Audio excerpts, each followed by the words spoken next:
तेजस्विनावधीतमस्तु मा विद्विषावहै। ओम शांति शांति शांति। गई काले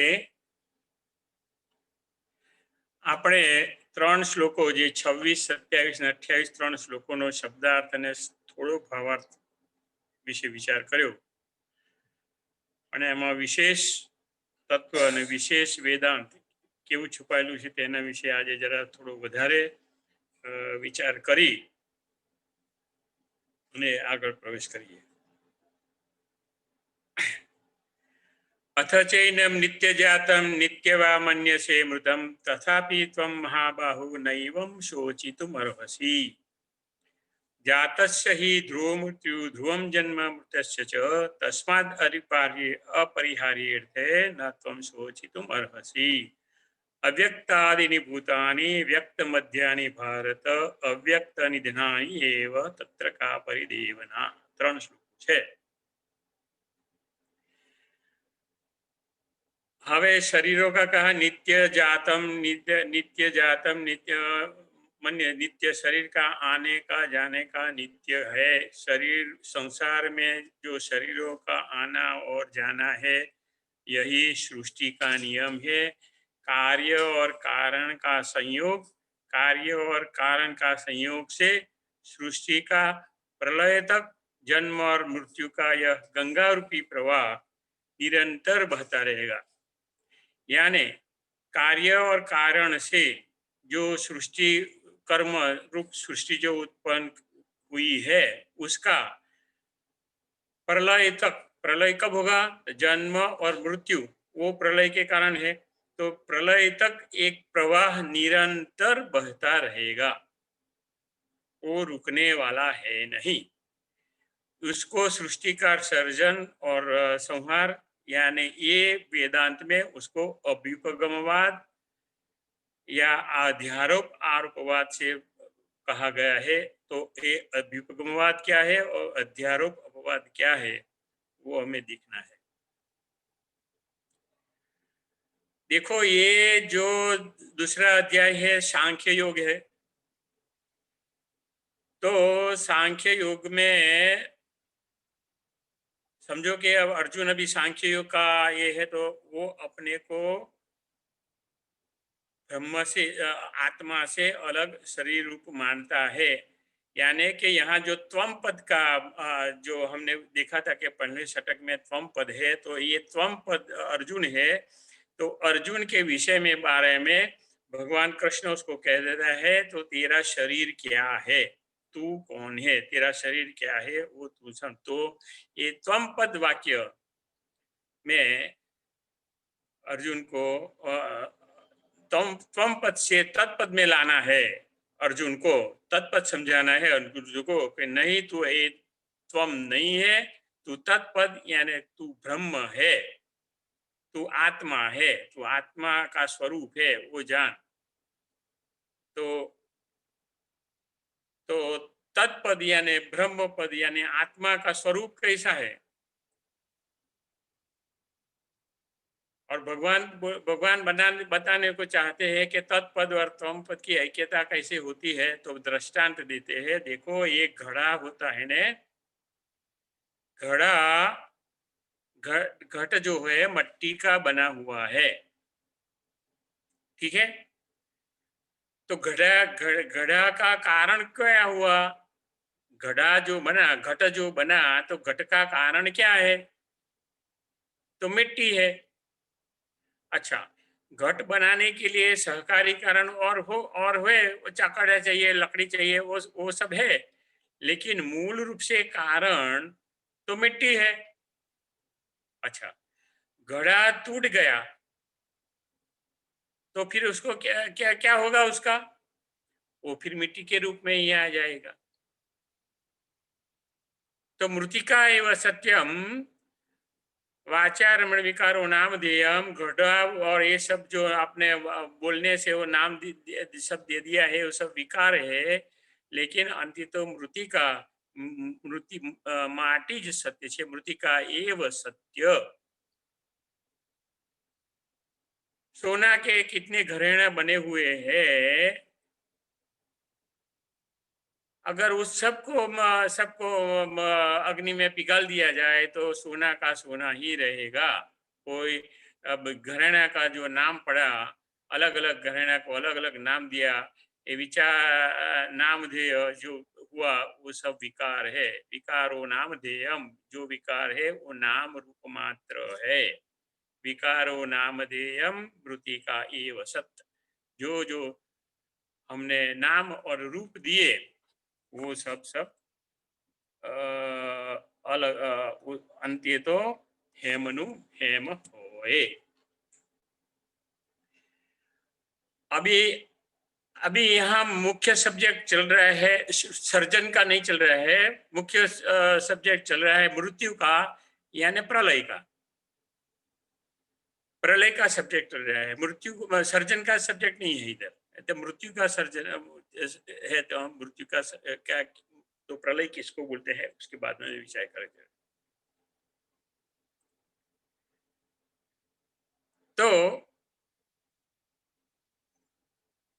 प्रलय करना या प्रलय, सृष्टि का मृत्यु से प्रलय होता है ये अलग बात है, लेकिन अब ये जो सब अपने में जो प्रलय करना है, ये सब विचारों को मिटाना है, उसको उसका प्रलय करना है। तो उसका प्रलय चार प्रकार का है। तो पहला प्रलय है अविद्या की निवृत्ति से सृष्टि प्रपंच बाधित, सृष्टि प्रपंच का बाधित करना। यानी ये जो सृष्टि प्रपंच जो हमें सामने दिख रहे हैं, ब्रह्म सत्य जगत मिथ्या, ये सृष्टि एक प्रपंच है, वो सत्य नहीं है। वो अविद्या रूपी जो हम उसको सत्य मान रहे हैं, उसके व्यावृत्ति करना, ये प्रथम प्रकार का प्रलय होगा। यानी अविद्या की व्यावृत्ति करो। अविद्या नामक पदार्थ जो हमें अपने मन में हम लेके घूम रहे हैं, उसकी व्यावृत्ति करना है, वो प्रलय का प्रथम प्रकार हुआ। तो अर्जुन जो अविद्या रूप हमको, अविद्या रूप अपने को सब मारने वाला समझ रहा है, वो जो उसकी मति है, उसको इस मति को दूर करना, वो प्रथम प्रकार का प्रलय है। तो ये प्रलय यहाँ बताया है।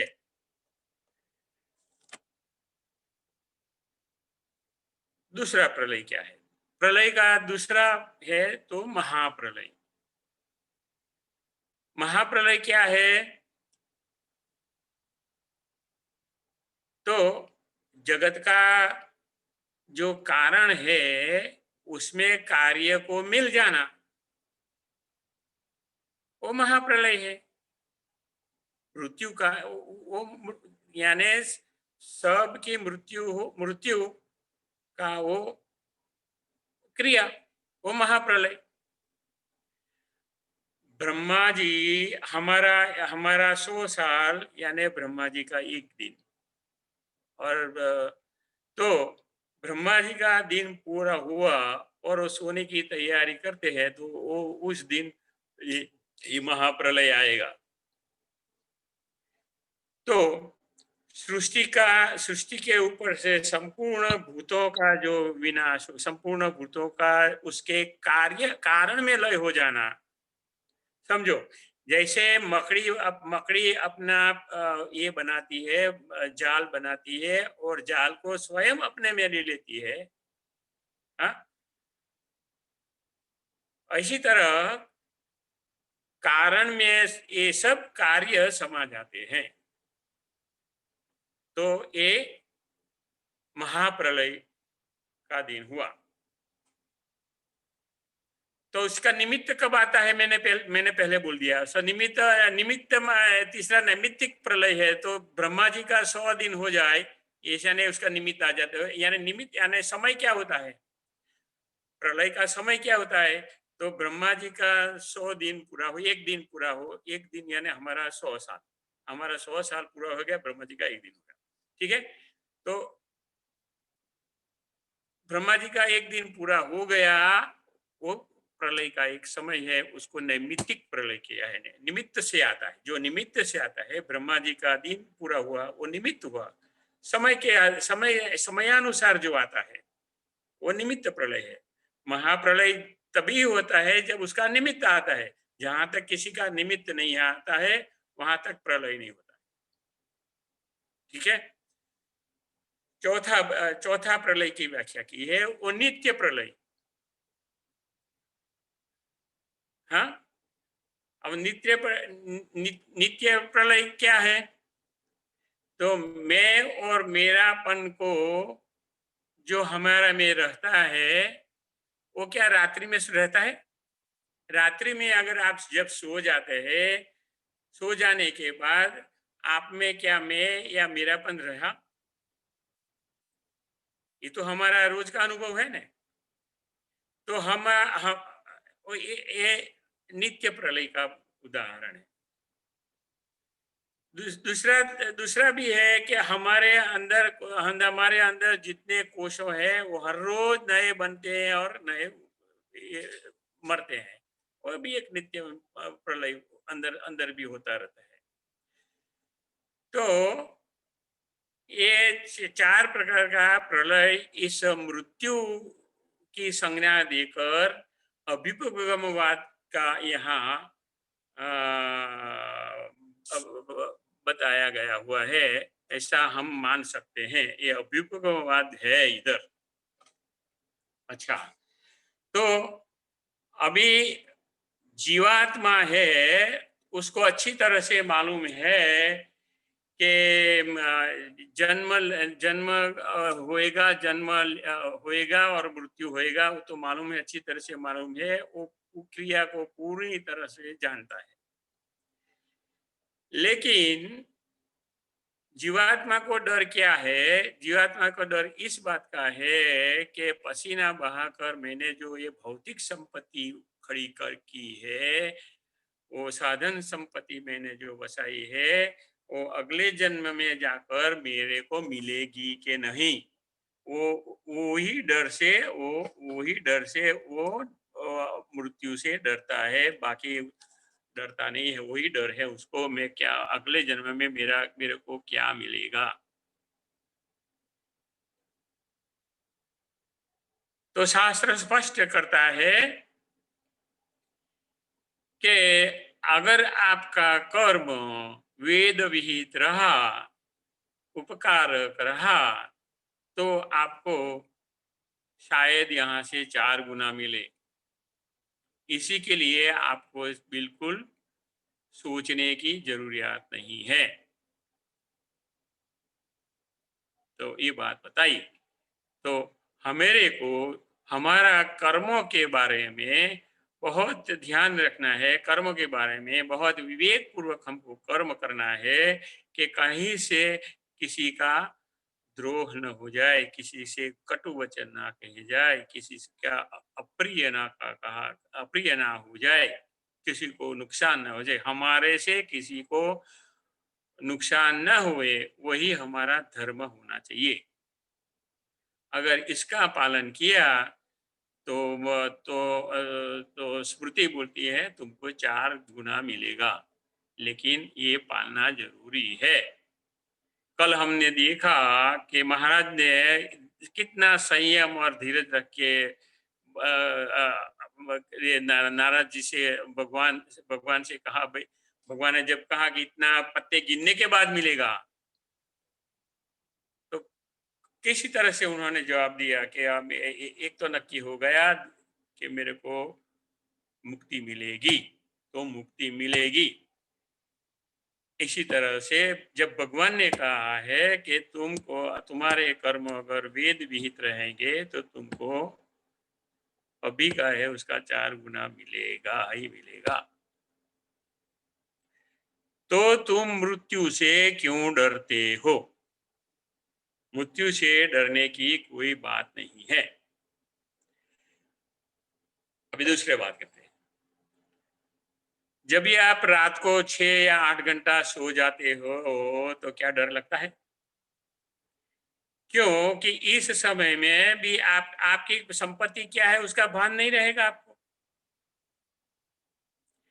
तो ये एक निद्रा है, इस निद्रा में भी आपकी संपत्ति का आपको भान नहीं रहता है, तो समझ लो कि जो जो मृत्यु है वो महानिद्रा है। तो अभी उसका उसका भार लेके क्यों घूमना? 5-6 घंटा रात को नींद में सो जाते हैं तो हमेशा नहीं सो जाता है, नहीं सोचते हैं कि मेरी संपत्ति का सुबह में क्या होगा। तो समझ लो कि मृत्यु एक महानिद्रा है। तो उसको उसके बारे में सोचने की क्या जरूरत है? जो अपने कर्मों के हिसाब से हमको मिलने वाला है वो मिलेगा ही मिलेगा है, उसमें कोई शक है नहीं। दूसरी एक बात करें,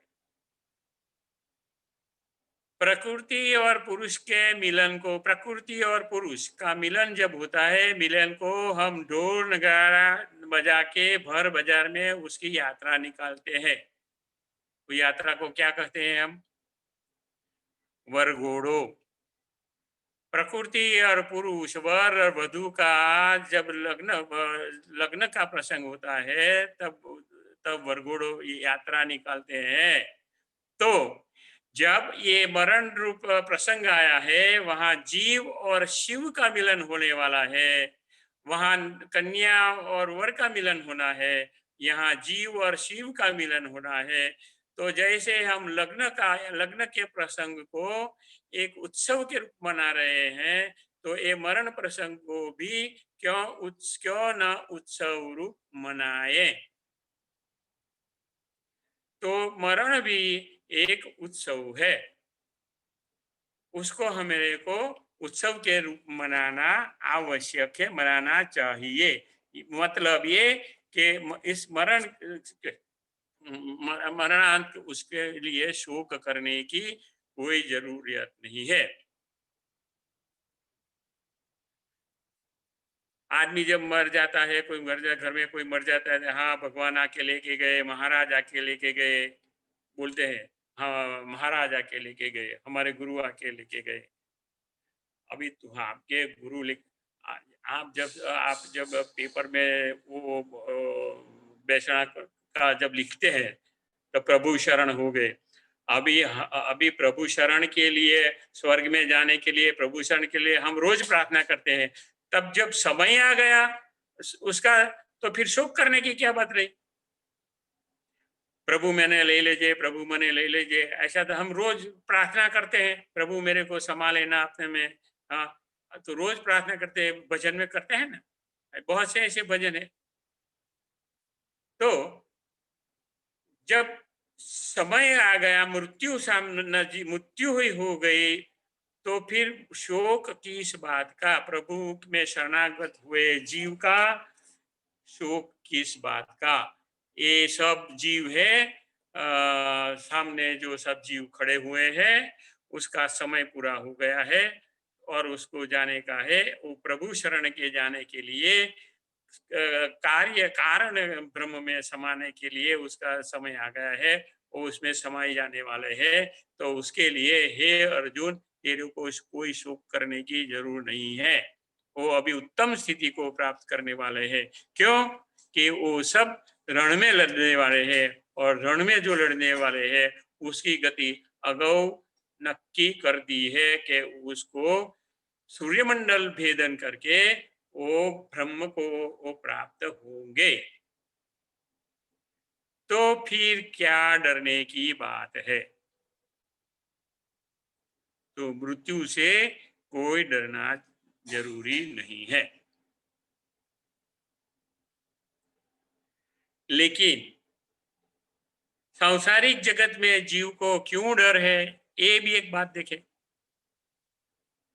पहला तो देखा कि हम समृद्धि हमको आगे ऐसी मिलेगी कि नहीं, वो देखा। दूसरा दूसरा बहुत से लोग किसी के मर जाने की ढूंढ रहे हैं कि भाई वो मर जाए तो उसकी संपत्ति को लूटने के लिए भी तैयार होते हैं। तो वो भी तो मेरी ये संपत्ति का क्या होगा, ये लोग क्या करेंगे, लूट जाएंगे, ऐसा ये सब भी प्रॉब्लम है। तो इस बारे में भी सोचते हैं, और मृत्यु का डर लगता है। तो आगे अगर देखते हैं, तो यानी कि मृत्यु का ये शोक कोई आत्मा का स्वभाव नहीं है। किसी की मृत्यु चाहे हो जाए, अगर किसी की मृत्यु हो जाती है तो समयांतर में उसका जो दुख होता है वो समाप्त हो जाता है। लेकिन हमारे को हमारे संसार में परिस्थिति क्या होती है कि जिसके घर मृत्यु हुआ है उसके स्वजनों बारंबार आ जाए, कल आए, कल हर रोज आके और जिसका घर में है तो एक ही है, तो आएंगे और मृत्यु के बारे में बात करेंगे, शोक करेंगे, रोएंगे। अभी ये रोना धोना बहुत चलता है, वो बड़ा दुख का कारण है। तो ये इससे बचना है। शोक तो थोड़े समयांतर में बंद हो जाएगा, लेकिन इस तरह शोकों को अपने भीतर में रखना और जब आए तब शोक का प्रदर्शन करना, ये भी हमारे लिए कभी मृत्यु का कारण बन जाएगा। कैसे मृत्यु का कारण बन जाएगा? क्यों? कि शोकातुर रहने से हमारे इंद्रियों पर उसका उसका असर पड़ता है। मन मन विह्वल हो जाता है। अब मेरा आधार स्तंभ चला गया, मैं क्या करूंगा? एक कर्तव्य, एक एक जो कार्य प्रणाली चल रही थी उसमें एकदम बदलाव आ जाता है। अब आगे का कार्य कैसा चलेगा? ये सब बहुत बहुत परिबळ ऐसे हैं जो मन को क्षुब्ध कर देते हैं, मन को मन में विक्षेप डालते हैं, मन को एकदम मलिन कर देते हैं। उसमें वो शिथिल हो जाता है। शिथिल होते होते शायद कभी आत्महत्या भी कर ले, किसी को पता नहीं चले, या तो उसका खुद का शरीर रोगी बन जाए, वो रोग उसके शरीर में रोग आ जाए। अब नहीं, अब शिथिल हो गया, न बैठना है, न उठना है, न काम करना है, तो फिर क्या होगा? हाँ, तो वही बात होगी।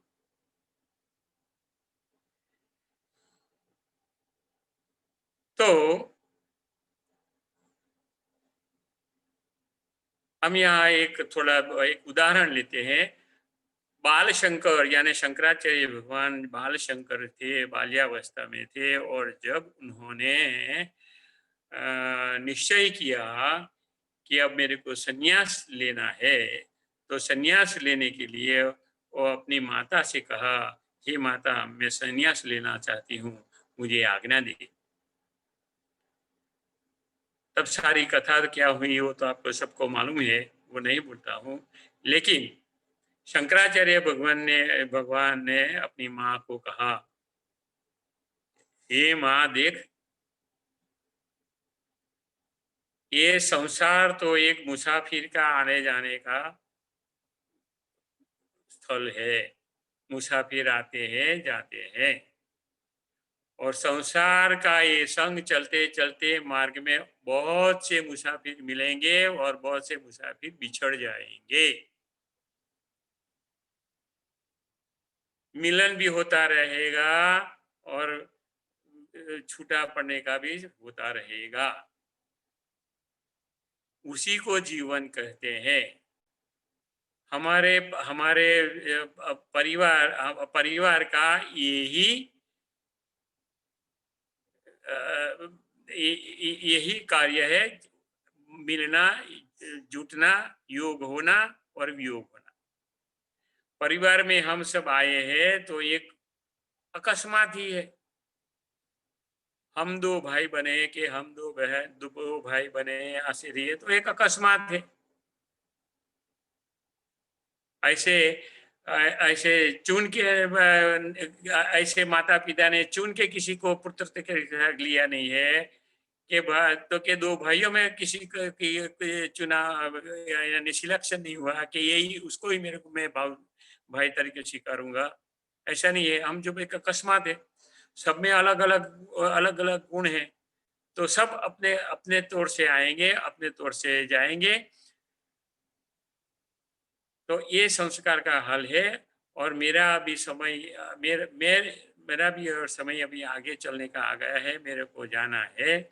लेकिन हे माँ, ये एक बात मैं तेरे को कह देता हूँ कि मेरा जो धर्म है, मेरा जो पुत्र धर्म में है, वो मैं अचूक निभाऊंगा।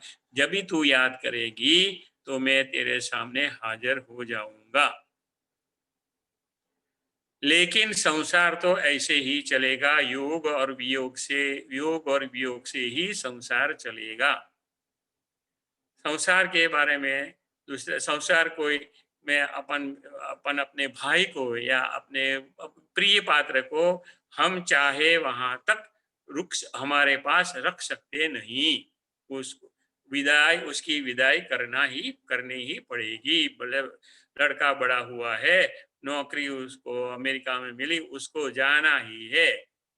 कुछ भी है, पिता को उसको जाने देना ही है।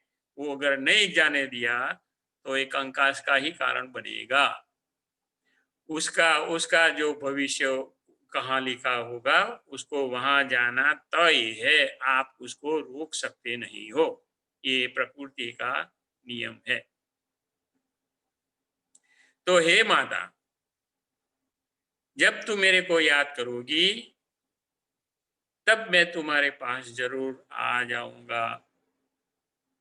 तो आप सबको मालूम है कि शंकराचार्य जी की माता का जब निधन हुआ, शंकराचार्य जी भगवान थे, वो तो भगवान का अवतार थे, उनको तो पता चल गया आज माता नहीं जा रहे थे, उसको जाते से पहले आके आके खड़े रह गए। खड़े रहे। माता जी ने माता जी को कहा, बोलो माता जी क्या इच्छा है। तो माता जी ने सब भगवान का दर्शन की इच्छा कराई। शंकराचार्य ने सब भगवान नारायण की, ब्रह्मा विष्णु महेशान के दर्शन कराए और माता का संस्कार भी किया। सन्यासी होते हुए ही माता का संस्कार किया। उन्होंने किया था, मैं ही संस्कार करूंगा। अभी अभी सन्यासी को अग्नि को ये नहीं टच कर सकता। सब वहाँ ब्राह्मण लोग थे। वो नामुद्रिपाद ब्राह्मण बोलते हैं उनको, नामुद्रिपाद ब्राह्मण थे, उसने विरोध किया। कोई कोई उसके अस्थि उठाने के लिए तो तैयार नहीं था। शंकराचार्य भगवान ने अपने गुरु के बाहर बरंडा में उसका संस्कार, अग्नि संस्कार किया। और वहां उनको सब ब्राह्मणों को शाप भी दिया कि तुम्हारे वहां कोई मर जाएगा तो तुम्हारे को अग्नि संस्कार अपने वाड़ा में, अपने घर के बाहर वाड़ा में ही करना पड़ेगा। तो आज नामूर्ति ब्राह्मणों में ये चल रहा है कि नहीं मालूम नहीं है, लेकिन केरला में नामरूदी ब्राह्मणों को ये श्राप है। अभी आज की परिस्थिति को तो मालूम नहीं। तो जो पूर्व में अव्यक्त था, मध्य में वो व्यक्त होगा, हो या हुआ है, और अंत आएगा तो उसका अव्यक्त होना ही है। पूर्व में अव्यक्त था, मध्य में वो व्यक्त हुआ, और अंत में वो अव्यक्त हुआ। सृष्टि के सर्जन से पहले वो अव्यक्त था। सृष्टि का सर्जन हुआ तो व्यक्त रूप में आया, और सृष्टि का अंत हुआ तो अव्यक्त में पीछे पीछे समा गया। इसको है अध्यारोप अपवाद प्रक्रिया, यानी अभ्युपगमवाद उसको बोलते हैं। चलती का नाम गाड़ी, ये संसार ऐसे ही चलता रहेगा, उसका नाम संसार। उसका नाम सृष्टि और सर्जन का जो प्रक्रिया होती है, वही सृष्टि और सर्जन का सर्जन है। गाड़ी एक स्टेशन से चली, मुसाफिरों को लेके दूसरे स्टेशन पे खड़ी रही, वहां उतार देगी, वहां से कुछ नए ले, दूसरे को तीसरे स्टेशन पे गई, वहां छोड़ी, वो चलता ही रहेगा।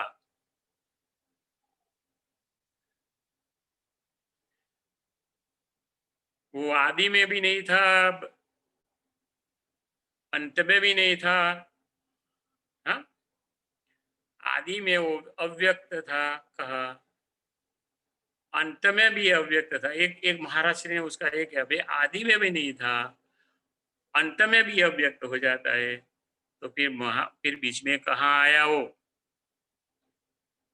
तो उसने बोला है कि ये सृष्टि एक आभास रूप मिथ्या ही प्रतीत होती है। तो ये जन्म और मृत्यु का विवेचन बहुत अभ्युपगमवाद में, ब्रह्मसूत्रों में बहुत अच्छी तरह से किया हुआ है।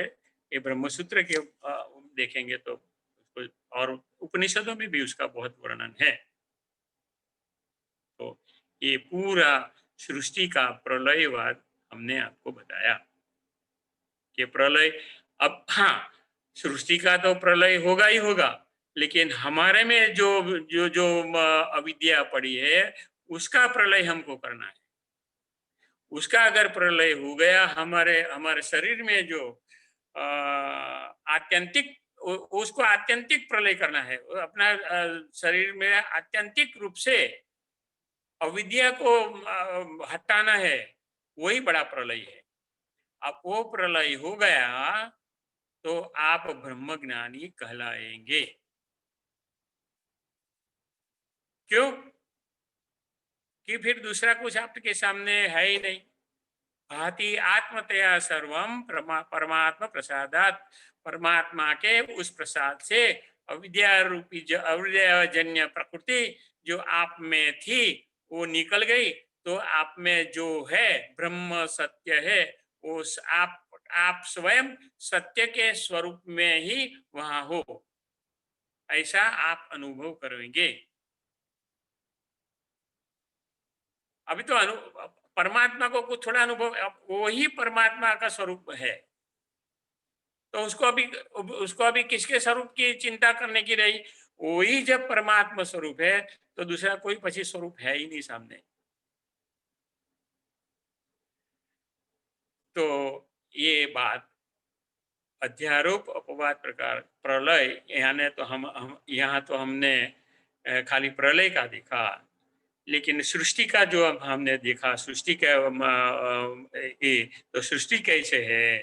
तो सृष्टि का जैसे घट का उत्पन्न हुआ, वो मिट्टी से घट बना हुआ है। ये ब्रह्म जगत का अधिष्ठान है, और और ब्रह्म में से मायातीत मायातीत ब्रह्म, उसके प्रकृति से उन्होंने प्रकृति बनाई है। लेकिन यहाँ जरा थोड़ा सांख्य युग में उसका थोड़ा अलग अलग है।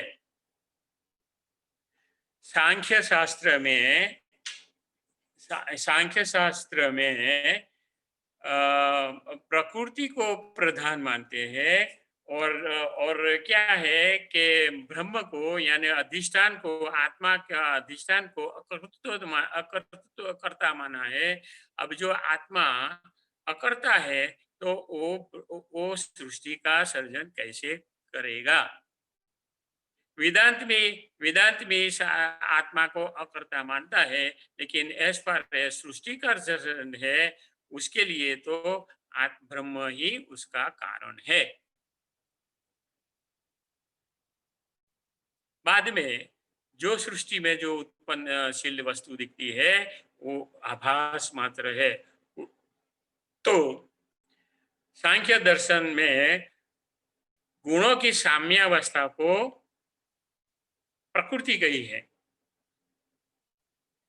अब वो प्रकृति के गुणों से, और वही प्रकृति को उन्होंने महत्त्व कहा, और वही अपने अहंकार से ये पंचभूत आदि सृष्टि का सर्जन का उत्पादन किया और 24 तत्वों का निर्माण उन्होंने किया। ये सांख्यवाद है। पंच पंच महाभूत, पंच इंद्रिया, कर्मेंद्रिय, ज्ञानेंद्रिय, ये सब 25 तत्वों में आते हैं। और एक और संख्या और शेषवा संख्या ईश्वर, ये पुरुष, वो अतिरिक्त 25वां तत्व है। तो 25 तत्व से ये सृष्टि उन्होंने मानी गई है। ये सांख्यवाद देखो कहाँ से समझो ने, हमने 11वें श्लोक से लेकर ये वो 30 अभी और 2 श्लोक है, ये 30 श्लोक तक हमको भगवान ने सांख्य प्रकरण सुनाया है। सांख्य सांख्य योग सुनाया है। तो ये सांख्य योग यानी ये प्रकृति सृष्टि का करता है, ब्रह्मा सृष्टि का करता नहीं है, वो ये सांख्यवाद का मानना है। तो वेदांत में तो उसका ब्रह्म ही अधिष्ठान है, और ब्रह्म का और माया के साथ उसका उसका योग से उसका सर्जन होता है। शिव शक्ता युक्तो, शिव और शक्ति जब युक्त होते हैं तभी सृष्टि का निर्माण होता है।